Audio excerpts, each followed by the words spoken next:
नमस्कार आणि स्वागत आहे. आज आपण मायक्रोसॉफ्ट लर्नच्या एका खूपच रंजक मॉड्यूलवर सविस्तर चर्चा करणार आहोत. हो, विषय आहे एक्सप्लोर अझ्युअर फंक्शन्स. अगदी.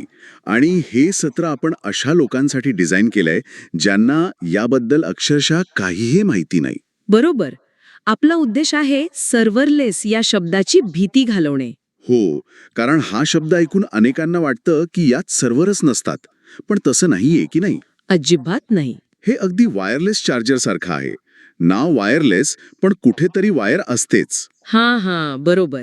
फक्त ती आपल्याला दिसत नाही. तसंच सर्व्हरलेसमध्ये सर्व्हर असतात, पण त्यांची चिंता आपल्याला करायची नसते. हे म्हणजे पिझ्झा ऑर्डर करण्यासारखं. आवडली उपमा. आपण फक्त पिझ्झाची ऑर्डर देतो. तो बनवायला लागणारा ओव्हन, किचनची स्वच्छता, किंवा भांडी घासण्याची काळजी आपण करत नाही. अगदी ती सगळी जबाबदारी रेस्टॉरंटची. आणि इथे ते रेस्टॉरंट म्हणजे मायक्रोसॉफ्ट. ही उपमा अगदी अचूक आहे. आपण फक्त आपल्या कामावर लक्ष केंद्रित करतो, म्हणजे आपल्याला काय आउटपुट हवंय यावर. बाकी सगळं मागच्या बाजूला सांभाळलं जातं. बरोबर. तर मग आपण युनिट 2 मध्ये जाऊया आणि या रेस्टॉरंटच्या किचनमध्ये डोकावून पाहूया. म्हणजे पडद्यामागे नक्की काय जादू घडते ते पाहूया. हो, यासाठी आपल्याला 2 महत्वाचे शब्द समजून घ्यावे लागतील. ट्रिगर्स आणि बाइंडिंग्स. मला वाटतं हे समजलं की अर्धी लढाई जिंकलीच. नक्कीच. ट्रिगर म्हणजे काय? सोप्या भाषेत सांगायचं तर दारावरची बेल. कोणीतरी बेल वाजवली की आपण दार उघडायला जातो. इथे बेल वाजवणे ही एक घटना आहे. आणि दार उघडणे ही त्यावरची आपली प्रतिक्रिया, म्हणजे आपला कोड कार्यान्वित होणे. बरोबर. ही घटना काहीही असू शकते.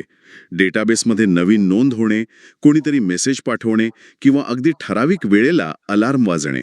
आणि दुसरा शब्द बाइंडिंग्स. हो, बाइंडिंग्स हे आपल्या कोडचे मदतनीस आहेत. कल्पना करा, तुम्हाला एक पत्र लिहायचं आहे. ठीक आहे. एका मदतनीसाने तुम्हाला कागद आणि पेन आणून दिला आणि पत्र लिहून झाल्यावर दुसऱ्या मदतनीसाने ते पत्र पोस्टात टाकून आले. अच्छा. बाइंडिंग्स अगदी हेच काम करतात. ते डेटा आत आणण्याचे आणि बाहेर पाठवण्याचे काम इतके सोपे करतात की आपल्याला त्यासाठी जास्त कोड लिहावा लागत नाही. म्हणजे ते सगळं अवघड काम स्वतः करतात. अगदी. पण माझा एक प्रश्न आहे, हे ट्रिगर्स आणि बाइंडिंग्स सोपे वाटतात, पण मी ऐकलंय की लॉजिक ॲप्समध्येही असंच काहीतरी असतं, पण तिथे कोड नसतो. मग नक्की फरक काय आहे?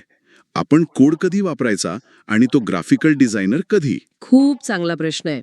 इथेच कोड फर्स्ट विरुद्ध डिझायनर फर्स्ट ही संकल्पना येते. अच्छा. अझूर फंक्शन्स हे कोड फर्स्ट आहे. म्हणजे हे एखाद्या शेफ सारखं आहे वा. जो स्वतः नवीन रेसिपी तयार करून पदार्थ बनवतो. वा. त्याला प्रत्येक घटकावर, प्रत्येक तपशिलावर पूर्ण नियंत्रण हवं असतं. त्याला माहिती असतं की मीठ किती टाकायचं आणि मिरची किती बारीक चिरायची. जिथे तुम्हाला तुमच्या लॉजिकवर असं सूक्ष्म नियंत्रण हवं असतं, तिथे तुम्ही फंक्शन्स वापरता. समजलं. या उलट लॉजिक ॲप्स हे डिझायनर फर्स्ट आहे.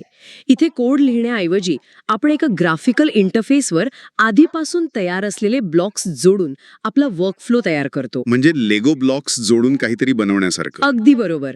यात शेकडो तयार कनेक्टर्स असतात, जे ट्विटर, ऑफिस 365, सेल्सफोर्स अशा वेगवेगळ्या सेवांना सहज जोडतात. अच्छा, म्हणजे जिथे वेगवेगळ्या सेवांना जोडण्यावर जास्त भर असतो, तिथे लॉजिक ॲप्स उत्तम. हो. वा, ही शेफ आणि लेगो मास्टरची उपमा तर भारी आहे. पण याचा अर्थ असा होतो का की लेगो मास्टर कधीच शेफ सारखं काम करू शकत नाही? नाही. म्हणजे लॉजिक ॲप्समध्ये कोड लिहिण्याची काही सोय असते का? जर एखादा तयार ब्लॉक आपल्या कामाचा नसेल तर? अगदी बरोबर. तुम्ही लॉजिक ॲप्स मधून अझ्युअर फंक्शनला कॉल करू शकता. अच्छा. म्हणजे लेगो मास्टरला एखादा खास ब्लॉक हवा असेल, जो त्याच्या सेटमध्ये नाहीये, तर तो शेफला म्हणजे फंक्शनला बोलावून तो खास ब्लॉक बनवून घेऊ शकतो. आणि आपल्या रचनेत वापरू शकतो. हे खूपच भारी आहे. हो, या दोन्ही सेवा एकत्र मिळून खूप शक्तिशाली काम करू शकतात. हे तर झालं. बरं, आता आपण फंक्शन्स बद्दल बोलतोय, पण मी ऐकलंय की याचे एक जुने भाऊबंद पण आहेत, वेब जॉब्स. Web jobs. मग हे काय प्रकरण आहे? आपण तो जुना फीचर फोन कधी वापरायचा जेव्हा आपल्याकडे हा नवा स्मार्टफोन म्हणजे फंक्शन्स आहे? गंमत म्हणजे अझ्युअर फंक्शन्स हे वेब जॉब्स SDK वरच तयार झाले आहेत. ते फंक्शन्सचे पूर्वज आहेत. अच्छा, म्हणजे मूळ तिथे आहे. हो, दोन्ही कोड फर्स्ट आहेत आणि ॲप सर्व्हरवर चालतात. पण फरक पिढीचा आहे. फंक्शन्समध्ये पे पर यूज मॉडेल आहे, म्हणजे जेवढं वापराल तेवढेच पैसे द्या. हां. ते राधारीनुसार आपोआप स्वतःला वाढवते किंवा कमी करते. याला ऑटोमॅटिक स्केलिंग म्हणतात. आणि इतकंच नाही तर तुम्ही ब्राउझरमध्येच कोड लिहून तपासू शकता. या सर्व सुविधा वेब जॉब्समध्ये मिळत नाहीत. अच्छा, म्हणजे 99% नवीन कामांसाठी फंक्शन्स हाच शहाणपणाचा पर्याय आहे. अगदी.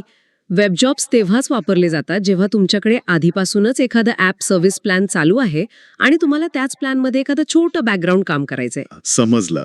त्यामुळे नवीन कामांसाठी फंक्शन्स हाच एक स्मार्ट पर्याय. आता पुढच्या युनिटकडे वळूया. आपण कोड तर लिहिला, आता प्रश्न येतो की तो चालवायचा कुठे? हो, म्हणजे त्याचं घर कोणतं? बरोबर. यालाच होस्टिंग प्लॅन म्हणतात की नाही? आणि सुरुवात सर्वात लोकप्रिय पर्यायाने करूया, कन्झम्पशन प्लॅन. हे म्हणजे टपरीवर चहा पिण्यासारखं आहे. हा. आपण फक्त चहाचे पैसे देतो, पूर्ण दुकानाचं भाडं नाही. अगदी. इथेही तसंच आहे. जेव्हा तुमचा कोड चालेल तेव्हाच तुम्हाला पैसे लागतील. कोड बंद असेल तर काहीच खर्च नाही. आणि गर्दी वाढली तर? जर अचानक तुमच्या ॲपवर खूप लोक आले तर मायक्रोसॉफ्ट आपोआप अधिक संसाधने म्हणजे सर्व्हरची ताकद पुरवते. छोट्या मोठ्या कामांसाठी हा सर्वोत्तम आणि किफायतशीर पर्याय आहे. हे तर उत्तमच आहे. स्वस्त आणि गरजेनुसार वाढणारं. मग माझा प्रश्न हा आहे की कोणी यापेक्षा वेगळा प्लॅन का वापरेल? यात काही मर्यादा आहेत का? म्हणजे काहीतरी गोम असलीच पाहिजे. हा, बरोबर ओळखलत. यात एक छोटीशी गोम आहे जिला म्हणतात कोल्ड स्टार्ट. Cold start? हो. कल्पना करा, चहाच्या टपरीवर गिराहिक नसताना दुकानदार गॅस बंद करून ठेवतो. जेव्हा तुम्ही चहा मागायला जाता तेव्हा तो आधी गॅस पेटवतो, पातेलं ठेवतो, पाणी गरम करतो आणि मग चहा बनवतो. यात जो सुरुवातीला वेळ जातो तो म्हणजे कोल्ड स्टार्ट. अगदी. कन्झम्पशन प्लॅनमध्येही जर तुमचं फंक्शन बऱ्याच वेळेपासून वापरलं गेलं नसेल तर ते झोपलेलं असतं. पहिल्यांदा विनंती आल्यावर त्याला जागं व्हायला काही सेकंदांचा वेळ लागू शकतो. अच्छा, बहुतेक ॲपसाठी हा वेळ ठीक असेल, पण ज्यांना तात्काळ प्रतिसाद हवा असतो तिथे ही समस्या ठरू शकते. बरोबर. म्हणजे हा VIP पास सारखा नाहीये, जिथे आपल्याला रांगेत थांबावं लागत नाही. मग ह्या कोल्ड स्टार्ट समस्येवर उपाय काय? त्यासाठीच पुढचा प्लॅन आहे का, प्रीमियम प्लॅन? अगदी बरोबर. प्रीमियम प्लॅन हा VIP पासच आहे. नावावरून तर तसंच वाटतंय. हो. इथे तुमचे काही कामगार म्हणजेच सर्व्हरचे इन्स्टन्स नेहमी तयार ठेवलेले असतात. त्यांना प्री वॉर्म्ड वर्कर्स म्हणतात. अच्छा. हे म्हणजे मोठ्या हॉटेलमधल्या तयार किचन सारखं आहे, जिथे शेफ आणि सगळी तयारी ऑर्डर येण्याच्या आधीपासूनच तयार असते. त्यामुळे ऑर्डर येतात जेवण बनवायला सुरुवात होते, वेळ वाया जात नाही. अगदी. हा प्लॅन महाग असतो, पण ज्या ॲप्सना सतत आणि जलद प्रतिसाद द्यायचा असतो त्यांच्यासाठी हा उत्तम आहे. आणि तिसरा पर्याय म्हणजे डेडिकेटेड प्लॅन. हे तर नावावरूनच वाटते की हे म्हणजे स्वतःचं घर विकत घेण्यासारखं. हो, किंवा भाड्याने घेण्यासारखं. तुम्ही एका ठराविक किमतीत सर्व्हर म्हणजे ॲप सर्व्हिस प्लॅन भाड्याने घेता. आणि त्यावर पाहिजे तेवढे ॲप्स चालवू शकतो. हो, तुम्ही त्यावर एक किंवा अनेक ॲप्स चालवू शकता. यात खर्च प्रिडिक्टेबल असतो, म्हणजे महिन्याला किती बिल येईल हे आधीच माहीत असतं. पण वापरलं नाही तरी पैसे द्यावे लागतात. बरोबर. कल्पना करा, तुमची एक ई-कॉमर्स वेबसाईट आहे आणि दिवाळीच्या सेल दरम्यान तुम्हाला नक्की माहिती आहे की प्रचंड ट्रॅफिक येणार आहे. अशा वेळी तुम्ही डेडिकेटेड प्लॅन निवडाल. म्हणजे खर्चावर आणि संसाधनांवर पूर्ण नियंत्रण. हे 3 तर मुख्य पर्याय झाले, पण मी ऐकलंय की अलीकडे यात काही नवीन हायब्रिड पर्याय पण आले आहेत. हो, टेक्नॉलॉजी सतत बदलतच असते. जसं की फ्लेक्स कन्झम्पशन आणि कंटेनर ॲप्स. ते नक्की काय आहेत? बरोबर. फ्लेक्स कन्झम्पशन प्लॅन हा कन्झम्पशन आणि प्रीमियम प्लॅनचा मिलाफ आहे. यात कन्झम्पशन प्लॅनप्रमाणे पैशांची बचत होते, पण प्रीमियम प्रमाणे तुम्ही काही इन्स्टन्स नेहमी तयार ठेवू शकता. म्हणजे कोल्ड स्टार्ट टाळता येईल. हो. आणि दुसरा आधुनिक पर्याय आहे कंटेनर ॲप्स. हे म्हणजे प्रवासाला जाताना बॅगेत सर्व सामान व्यवस्थित पॅक करण्यासारखं आहे. अच्छा. इथे तुमचा कोड आणि त्याला लागणाऱ्या सर्व गोष्टी एका कंटेनर नावाच्या पॅकेजमध्ये बंद केल्या जातात. हा कंटेनर कुठेही चालवता येतो. एक मिनिट. हा मायक्रो सर्व्हिसेस शब्द खूप वेळा ऐकलाय, पण त्याचा सोपा अर्थ काय? सोप्या भाषेत सांगते, एकाच मोठ्या ॲपऐवजी तुम्ही पेमेंटसाठी एक, लॉग इनसाठी एक आणि कॅटलॉगसाठी एक अशा छोट्या छोट्या स्वतंत्र सेवा बनवता. अच्छा, म्हणजे कामाची विभागणी. हो. या कंटेनर्समुळे त्यांना स्वतंत्रपणे अपडेट करणे आणि सांभाळणे खूप सोपे होते. जर पेमेंट सेवेत काही अडचण आली तर बाकीचं ॲप व्यवस्थित चालू राहतं. हे सगळं खूपच छान आहे. पण मग एक भीती वाटते. समजा माझं फंक्शन खूप वेळ घेणारं काम करत असेल तर. जसं की एखादा मोठा रिपोर्ट तयार करणे. साठी एक वेळ मर्यादा दिलेली असते, ज्याला टाइम आउट ड्युरेशन म्हणतात. ATM सेशन सारखं. अगदी. उदाहरणार्थ कन्झम्पशन प्लॅनमध्ये ही वेळ डिफॉल्टनुसार 5 मिनिटे असते, जी तुम्ही जास्तीत जास्त 10 मिनिटांपर्यंत वाढवू शकता. फक्त 10 मिनिटे? हो. माझ्या एका प्रोजेक्टमध्ये आम्ही कन्झम्पशन प्लॅन वापरत होतो, पण एका विशिष्ट API कॉलमुळे फंक्शन सतत 11व्या मिनिटाला टाइम आउट व्हायचं. अरे देवा. तेव्हा आम्हाला कळलं की 10 मिनिटांची मर्यादा आमच्यासाठी पुरेशी नाही आणि आम्हाला प्रीमियम प्लॅनवर जावं लागलं, जिथे ही वेळ मर्यादा सुरुवातीला 30 मिनिटे असते आणि ती अमर्यादही करता येते. अच्छा, म्हणजे होस्टिंग प्लॅन निवडताना फक्त किंमत आणि कोल्ड स्टार्ट नाही तर टाइम आउटचाही विचार करावा लागतो. अगदी बरोबर. बरं, आता शेवटच्या पण महत्वाच्या टप्प्याकडे वळूया. स्केलिंग हा शब्द ऐकायला जड वाटतो, पण त्याचा अर्थ खूप सोपा आहे. हो. कल्पना करा, तुमचं एक दुकान आहे आणि अचानक दुकानात खूप गर्दी झाली. तुम्ही काय कराल? मी आणखी काही काउंटर उघडणार. बरोबर. स्केलिंग म्हणजे हेच. पण हे वेगवेगळ्या प्लॅनमध्ये कसं काम करतं? तुम्ही दिलेल्या उदाहरणाप्रमाणेच हे काम करतं. कन्झम्पशन आणि प्रीमियम प्लॅनमध्ये हे काउंटर म्हणजे सर्व्हर इन्स्टन्स आपोआप उघडले जातात. त्यालाच इव्हेंट चालित स्केलिंग म्हणतात. हो. जशी मागणी वाढेल तसे नवीन इन्स्टन्स तयार होतात आणि काम कमी झाल्यावर ते आपोआप बंद होतात, जेणेकरून तुमचे पैसे वाचतात. आणि डेडिकेटेड प्लॅनमध्ये तिथे तर आपण पूर्ण दुकानच भाड्याने घेतलंय, मग काउंटर कोण उघडणार? तिथे काउंटर तुम्हालाच उघडावे लागतात. म्हणजे तुम्ही स्वतः ठरवता की किती इन्स्टन्स चालू ठेवायचे. मॅन्युअली. तुम्ही ते मॅन्युअली करू शकता किंवा काही नियम सेट करू शकता, जसे की जर सर्व्हरवरचा भार 70% जास्त झाला तर अजून एक इन्स्टन्स वाढवा. म्हणजे इथे नियंत्रण आपल्या हातात असतं, पण जबाबदारीही आपलीच. अगदी. प्रत्येक प्लॅन खर्च, कार्यक्षमता आणि नियंत्रण यांच्यात एक वेगळं संतुलन साधतो. तुमचा उद्देश काय आहे यावर तुम्ही कोणता प्लॅन निवडायचा हे अवलंबून असतं. अप्रतिम.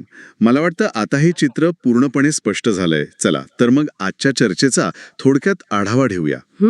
आज आपण पाहिलं की अझ्युअर फंक्शन्स म्हणजे सर्व्हरची चिंता न करता कोड चालवण्याचा एक सोपा मार्ग आहे. अगदी पिझ्झा ऑर्डर करण्यासारखा. आणि आपण फक्त आपल्या कोडवर लक्ष केंद्रित करतो, बाकी सर्व अझ्युअर सांभाळतो. हो. आपण फंक्शन्स म्हणजे कोड फर्स्ट शेफ आणि लॉजिक ॲप्स म्हणजे डिझायनर फर्स्ट लेगो मास्टर यांच्यातला फरक समजून घेतला. तसेच फंक्शन्स म्हणजे स्मार्टफोन आणि वेब जॉब्स म्हणजे फीचर फोन ही तुलनाही केली. बरोबर. त्यानंतर आपण वेगवेगळ्या होस्टिंग प्लॅन्सबद्दल शिकलो. चहाच्या टपरीसारखा कन्झम्पशन प्लॅन, VIP हॉटेलसारखा प्रीमियम प्लॅन आणि स्वतःच्या घरासारखा डेडिकेटेड प्लॅन, आणि शेवटी मागणीनुसार हे फंक्शन्स दुकानात नवीन काउंटर उघडण्यासारखे कसे वाढतात हेही आपण पाहिलं. आपण काय आणि कसे हे सर्व समजून घेतलं. पण आता ऐकणाऱ्यांसाठी विचार करण्यासारखा एक शेवटचा प्रश्न आहे. अच्छा. आपण नेहमी एखादं ॲप्लिकेशन तयार झाल्यावर ते कुठे चालवायचं याचा विचार करतो. पण विचार करण्यासारखा खरा प्रश्न आहे, काय होईल जर? काय होईल जर आपण एखाद्या ॲप्लिकेशन डिझाईन करताना पारंपरिक सर्व्हर आधारित विचार करण्याऐवजी सुरुवातीपासूनच सर्व्हरलेस फर्स्ट असा विचार केला? म्हणजे विचार करण्याची पद्धतच बदलायची? हो. आपल्या डिझाईन करण्याच्या पद्धतीत काय बदल होऊ शकतो? एक मोठे ॲप्लिकेशन बनवण्याऐवजी आपण ते छोट्या छोट्या इव्हेंट चालित फंक्शन्समध्ये कसे विभागू शकतो याचा विचार करणं खूप रंजक ठरू शकते. वा. म्हणजे फक्त टेक्नॉलॉजी नाही तर विचार करण्याची पद्धत बदलण्याचा हा एक मार्ग आहे. या विचारासोबतच आजची चर्चा इथेच संपूया.